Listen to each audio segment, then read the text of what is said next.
clapping for the Lord, you can clap yourself like that. Shout hallelujah. Amen. Amen. Because of our time, we want to. Fire, do you have any number? Yes. Praise the Lord. Hallelujah. We want to go straight to the word. You know, today is deliverance service. Shout hallelujah. Hallelujah. I want you to be expectant. Amen? Amen. It is when you are thirsty that water will quench it. Is it true? Yes, sir. It is when you are hungry that you will need food. Is it true? Yes, sir. If you need deliverance and you know you need it, I want you to be expectant. Shout hallelujah. Hallelujah. I want you to prepare your heart to receive the word of God that will bring that deliverance you desire in the name of Jesus. Amen. Praise the Lord. Hallelujah. The steadfast love of the Lord never ceases. His mercy is never come to an end. They are every morning, great is thy faithfulness, O Lord. Great is thy faithfulness. I want you to jam your hands together as I welcome to the podium a servant of God that God has prepared for us this morning. Put your hands together as we welcome the man of God to the podium. Are you clapping for the Lord? Are you clapping for the Lord? God bless you, sir.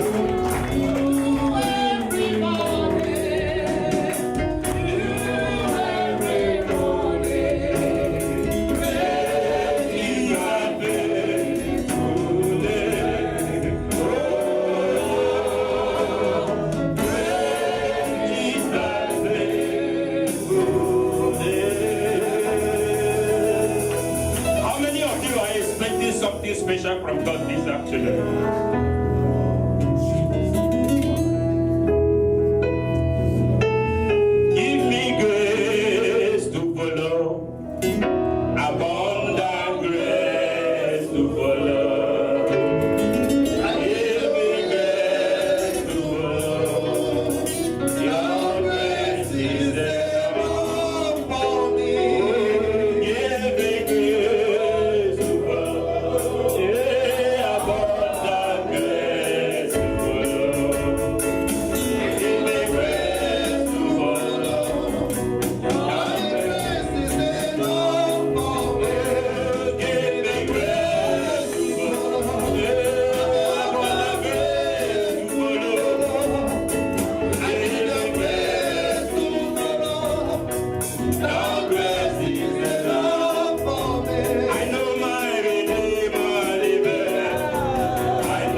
testimony this morning.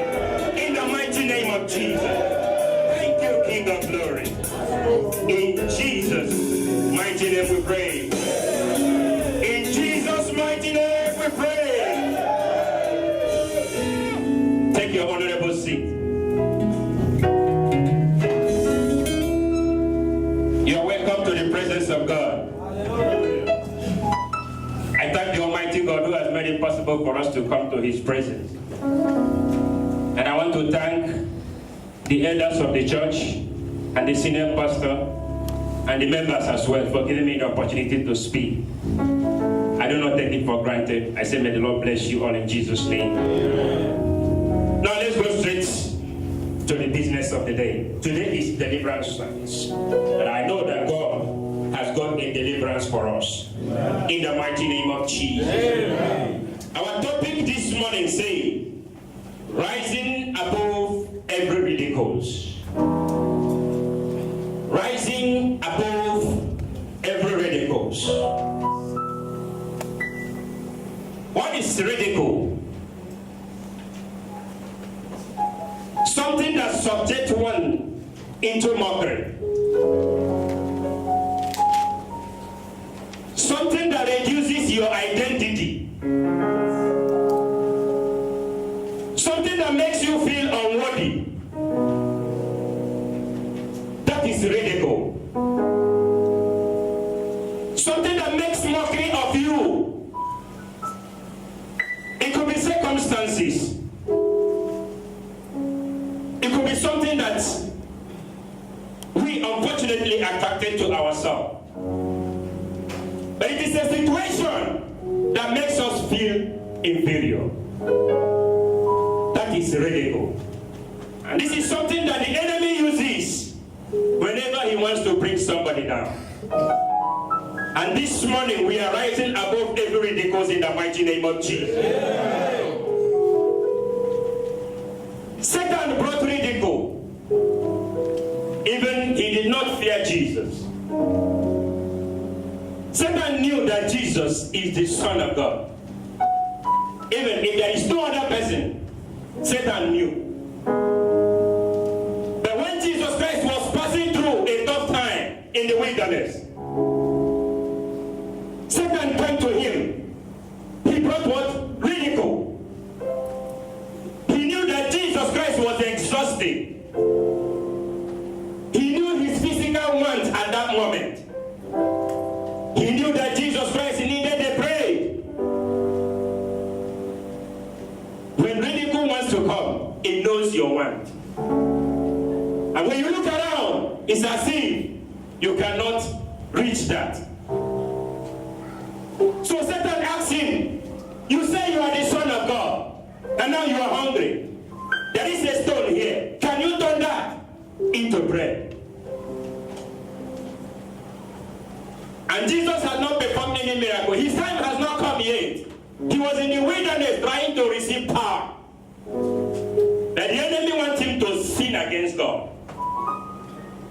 He said, can you turn this stone into bread? Prove that you are the Son of God. Your identity is your identity. Circumstances cannot change it. In the mighty name of Jesus. Jesus said him, no, my time has not come. Man shall not live by bread alone. Then Jesus Christ went to the synagogue where we read in the book of Luke chapter 4 verse 20, 22. He went to the synagogue. And where he came from, his foundation, he went there to preach. He had never preached in the synagogue before. And the synagogue is a place where the Pharisees, the educated ones, the lawyers, they are the ones who preach. But here Jesus came and they gave him the book and said, let's see what he can do. Then Jesus Christ opened the book and he read. He said, for power has been given unto me to preach the gospel. And he closed the book. The kind of word that proceeded from his mouth, they began to wonder.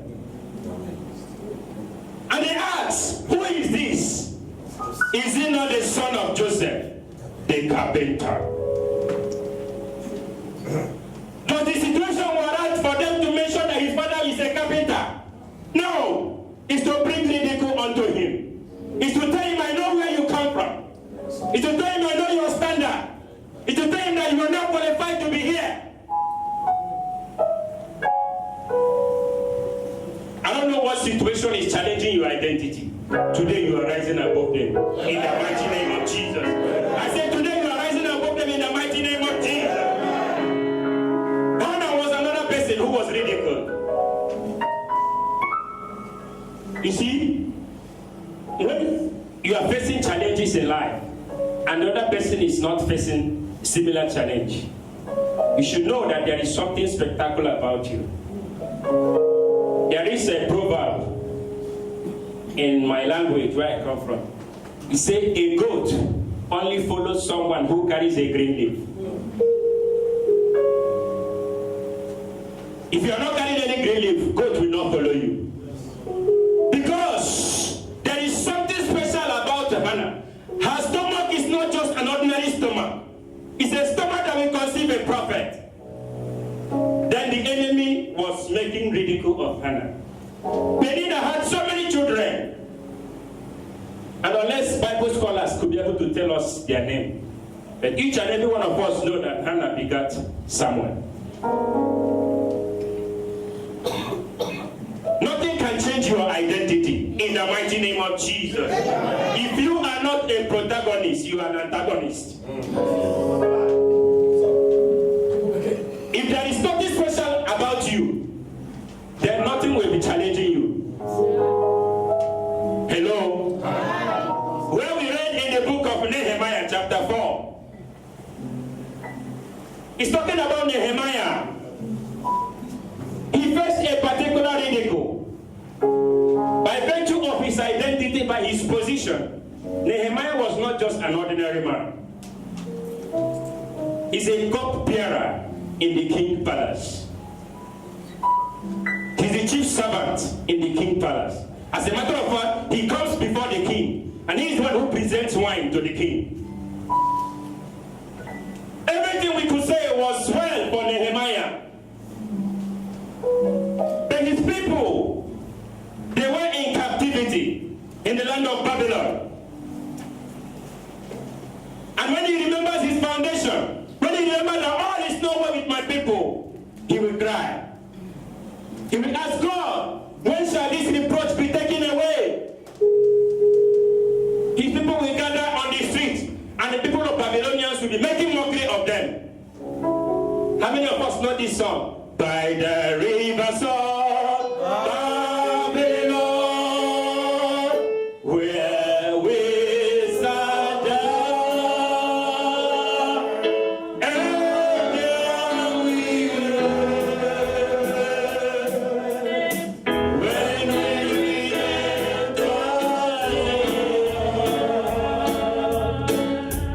by the wicked carry us away.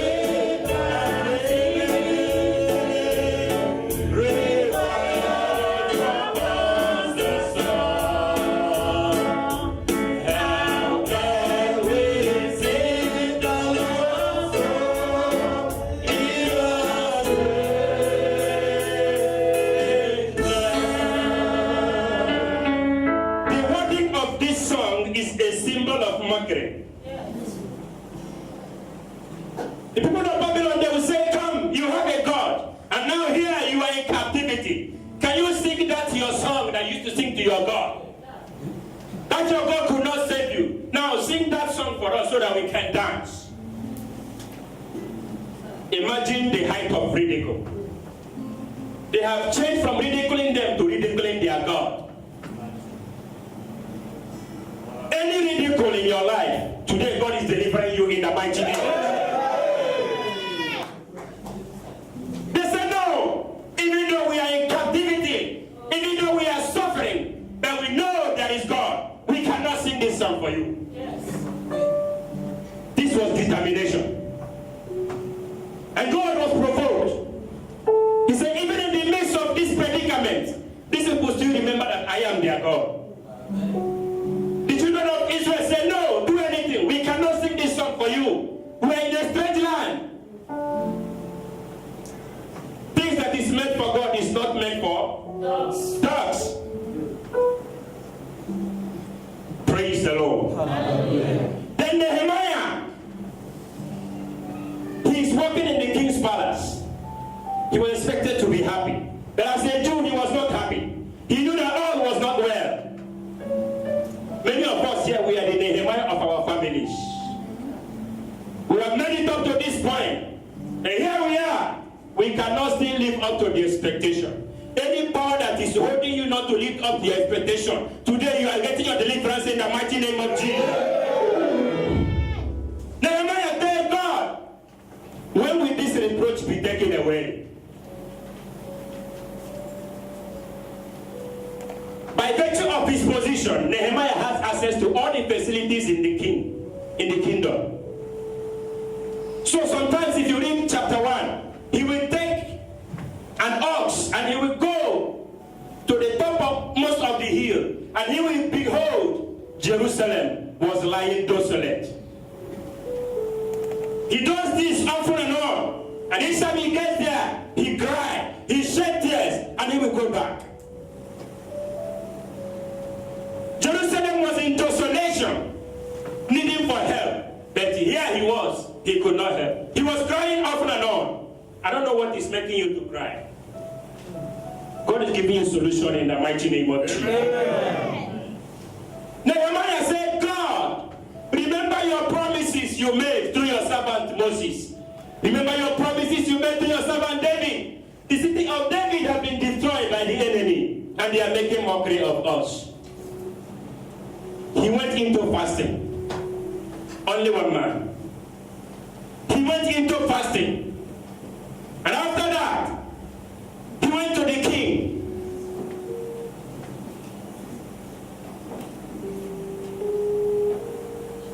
And the king, his function, Nehemiah, is to present wine to the king. And as a matter of fact, he's not a member of the Babylonians. He only received grace to work in the king's palace. I don't know which grace that you have. I don't know that which God has deposited in your hand. And it's lying desolate. It's time for you to reactivate it. I say it's time for you to reactivate it. And God will give you the grace in the mighty name of Jesus. His work is only to present tea to the king. And he used that as we will look for it. By virtue of his prayer, then the king looked at his face. How come a king will look at the face of a servant? Something unusual must have happened. Then the king said, Nehemiah, are you sick? Your countenance is low. What is happening? God is at work. Then Nehemiah said, how can I be happy when my people are suffering on the street? How can I be happy when the city of David is lying desolate? The king said, is there anything that you have requested of me that I did not do?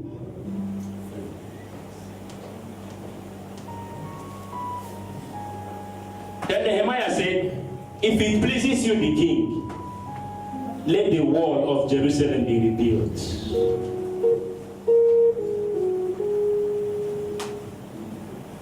You see, when God is working for you, He will turn your enemies into a solution. I said the Lord will turn your enemies into a solution. In the mighty name of Jesus. How to rise above ridicules.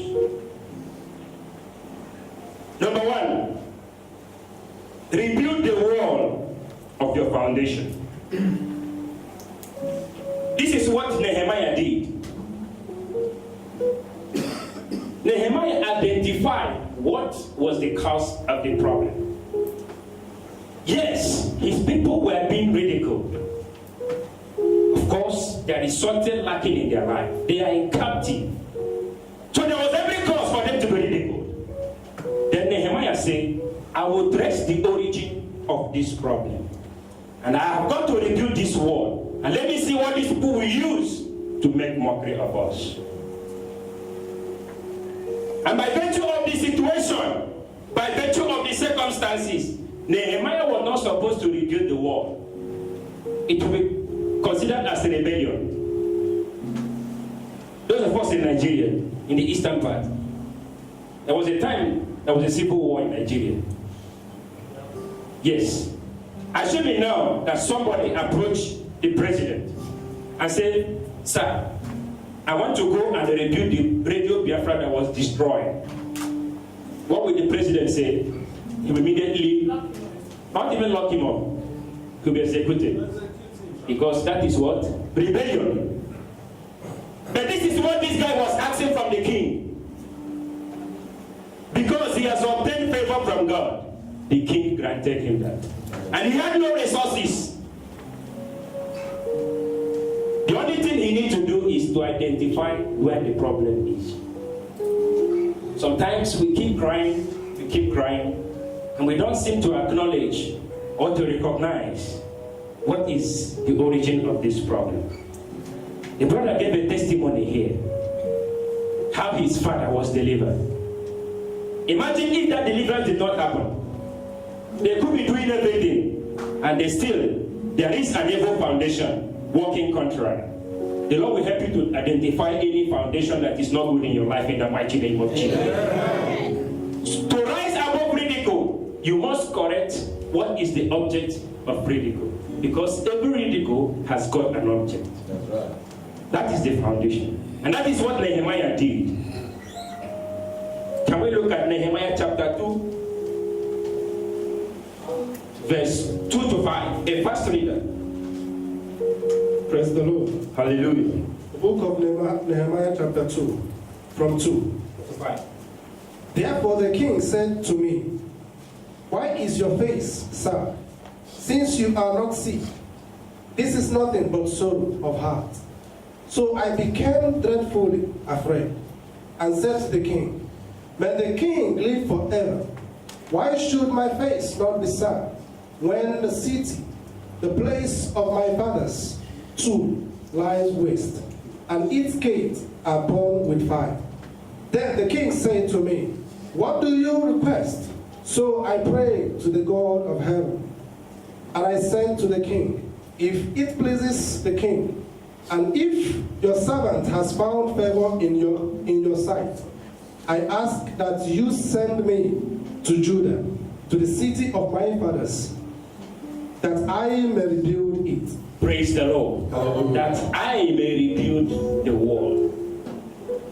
Which wall is lying desolate in your life? It is your responsibility, it's your duty to identify what is the object of mockery.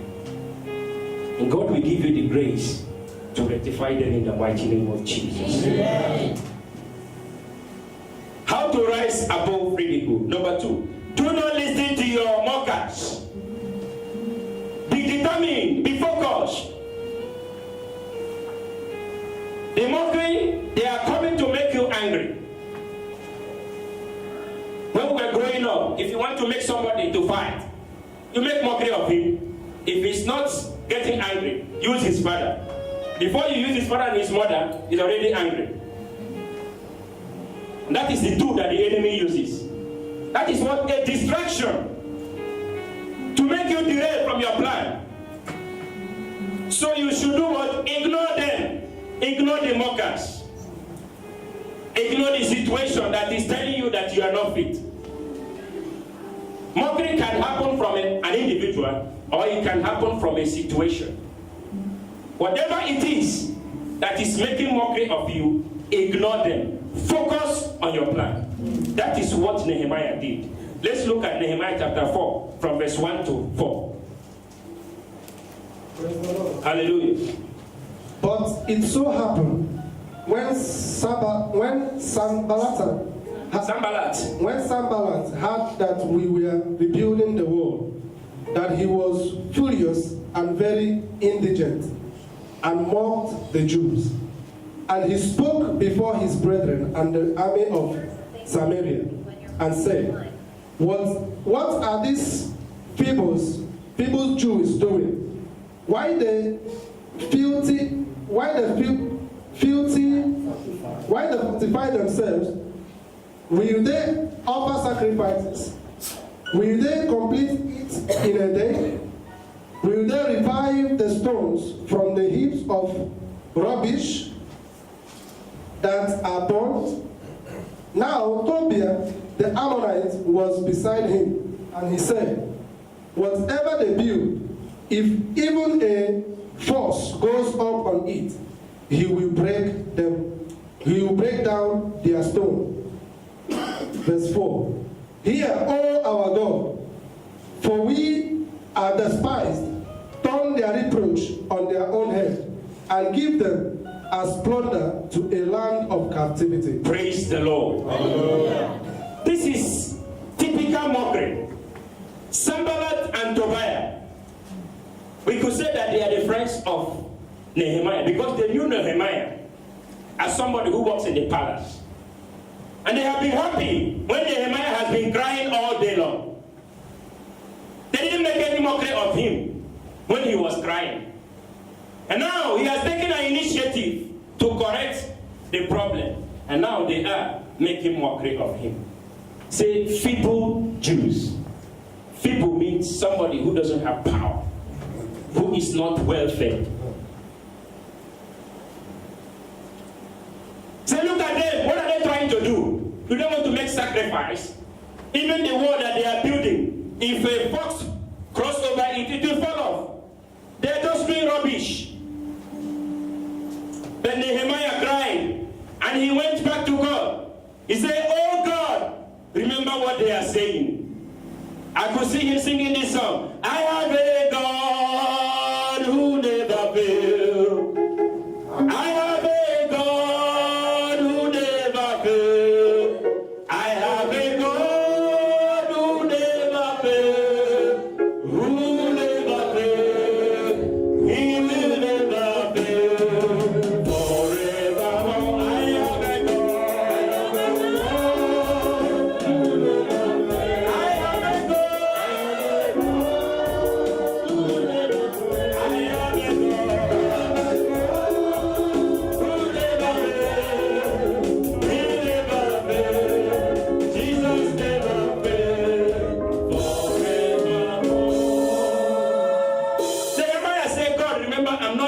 On my own. I do not have the power. I do not have the resources. But here, these people are mocking your work. Father, visit them. That was what he did. He did not turn his anger to them. No. He went to God. So when you are being challenged, remember what to do. Ignore the mockery. Ignore the situation. Because there is something special about you. There is something that you want to achieve. There is something that God wants to deposit in your life. That is the reason why the enemy is bringing mockery. He's bringing that situation to derail you from your plan. And today, you are going determined in the mighty name of Jesus. I said, the Lord will give you the strength as he gave Nehemiah in the mighty name of Jesus. Nehemiah said, no, I will not be distracted. Because I know I have a God. He can do everything. Praise the Lord. He confronted the situation. He told his people, be focused. Let's continue what we are doing. And eventually, they rebuilt the wall. To rise above ridicules, you need to listen to the voice of God. That is the third point. Listen to the voice of God. 2 Kings chapter 5 from verse 1 to 2. We will not read it. I'll just explain because of time. It's about a man called Naaman. Naaman is a strong man, a captain in the army of Syria. A well-respected man. The second in command after the king. He is the person who executes the king's command. Whenever there is war, he is the one who will lead the war. You can imagine a man of that stature. There is a significant issue. That was a ridicule. he was having leprosy. You see, we have looked at ridicule brought by human beings, but now this is a ridicule brought by circumstance. Imagine a man of that stature. You see, when you look at people smile, you see people dress well. You don't know what they are carrying inside them. Stop envying people. Tell your friend, don't envy people. Tell your friend again, don't envy people. Yes, because when you see somebody well dressed with his car, you don't know whether he has the money to fuel the car. I don't, sir. That is the truth. Imagine somebody like Naaman, and he wouldn't want people to know that he has got a sickness like that. I could investigate that he can cover himself up quite properly so that nobody will know. Maybe only his household will know. He was living with this ridicule for many years. At a time, he was managing it. Nobody could talk to him, perhaps. Because a man facing that kind of situation, when you talk to him, he will become angry. He will say, do you want to mock me? And by virtue of his position, he may destroy you. So I could see everybody was shying away from him. This man is an angry man. Because he cannot be happy. So don't think your situation is worse. Never you even imagine that what you are passing through today is worse. There are people who you think that they are better, but you don't know they are having the worst situation. So encourage yourself with all this. Be determined, and the Lord will help you to rise above every ridicule in your life in the mighty name of Jesus. I said the Lord will help you to rise above ridicule in the name of Jesus. Listen to the voice of God. The voice came from unexpected source, avenue. It did not come from his wife. It did not come from his servant even. It came from the housemaid. And the housemaid is from Israel, another captive. When the housemaid approached the wife, because he could not approach the man, he said, please tell your husband, there is a man of God in the land of Israel. His name is Elisha. I believe if your husband can visit him, he'll be made whole. Then the wife told him, and he was reluctant. He said, how can a man of me go and visit somebody from another country? Want me to start telling people that this is what is my problem? I could see him shouting at his wife. Maybe you have been backbiting. You have been telling your friends that this is what I have. But at the time, his servant told him, Master, you've got nothing to lose. Why don't we visit this person? And eventually he did. He hearkened to the voice of God. Which voice is speaking to you? Is it the voice that is telling you that you cannot make it? Is it the voice that is reminding you that your standard is not up to that? I gave a testimony here. But I could say that taking all parameters, I was not even supposed to be participating in the contest. I never lost courage like that before. Because I did not have time to prepare. There was no time to prepare. How could I go and mess up myself? But I summoned courage. What God needs is our courage. Just like Nehemiah had courage. He knew that there was no resources around. The situation was very bad. Even he's risking his life by telling the king that he wants to rebuild the wall. But he summoned courage. How often do we summon that kind of courage? We need courage in life. Tell yourself, God, give me courage. Say, God, give me courage to confront every ridicule in my life. Then Naaman, he listened and he hearkened to the voice. He went and he met the servant of God.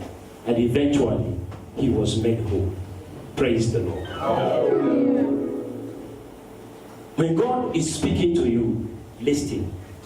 And when the enemy is speaking to you, identify the voice of the enemy. Amen. The Lord will help us in Jesus' name. Amen. The last, let God take control. Judges chapter 16 from verse 25. Read 25 and 28 because of time. Judges, the book of Judges, chapter number 16. Verse 25 and 28. Praise the Lord. Hallelujah. So it happened when their hearts were merry that they said, "Call for Samson that he may perform for us." So they called for Samson from the prison, and he performed for them. And they stationed him between the pillars. Then Samson said to the lad who held him by the hand, "Let me feel the pillars which support the temple, so that I can lean on them." 27. Now the temple was full of men and women. All the lords of Philistines were there, about 3,000 men and women on the roof, watching while Samson performed. Then Samson called to the Lord, saying, "O Lord God, remember me. I pray, strengthen me, I pray, just this once, O God, that I may with one blow take vengeance on the Philistines for my 2 eyes." Praise the Lord. Hallelujah. This is another person who is being ridiculed. Actually, his ridicule was brought to himself by himself. The Bible says that he that breaks the hedges, the serpent shall bite. He broke the hedges. Samson was a prophet. A prophet that God gave physical strength to the extent that you can imagine. God gave him the power to destroy the enemy with the bare hands. At the time he thought that the power came from him. He lost control. He lost focus. And he was living by himself. And he broke the hedges. He went to the camp of the enemy. And he started messing around. At the time, God turned his countenance against him. And as a result, he was taken captive. His enemy was using him for a mockery. Now they have gathered once again, and they brought him for him to come and dance in their face, because they have blocked out his 2 eyes. He could not see. And they have removed the source of his strength, which is his hair. He was left without anything. The situation was so bad that nothing could be expected from him any longer. And Samson remembered, he said, "Oh God, please remember me." How many of you are ready to tell God to remember you this afternoon? Deliverance will come only when you identify with God. It doesn't matter how bad the situation is. It doesn't matter what you have done to yourself. Yes, the enemy will come with condemnation. But God is able, more than able, to deliver those who trust in him. Samson prayed one prayer. He said, "God, I know I have sinned against you. God, I know I'm not worthy to be called your child any longer. God, I know I have messed up with what you have given to me. But can you hearken unto me one more time?" And he leaned to the pillars that was holding the building. His enemies were expecting, as before, to come and rejoice over his predicament. They were so happy. They have gathered with their friends to have another enjoyment at the expense of another person's happiness. I don't know who is molesting you in your office. Today, you are rising above them in the mighty name of Jesus. I don't know that situation that is telling you that you are not worthy. Today, you are rising above them in the mighty name of Jesus. Rise to your feet. Samson prayed one prayer. He said, "God, I know I have sinned sin against you, sometimes it may not be something that we committed by ourselves. It could be by virtue of our antecedent. We could be facing problem that is caused by another person. It could be our parents. Or it could be us, knowingly or unknowingly. We may have broken the hedge and the serpent started biting. Samson said, God, please have mercy. How many of you are ready to rededicate your life to Christ? Deliverance comes only when you have peace with God. If you look at all the examples we have seen, they got their deliverance through God only. And if you are not at peace with God, how can you get the deliverance? It doesn't matter how bad the situation is. It doesn't matter what you can say, I have committed.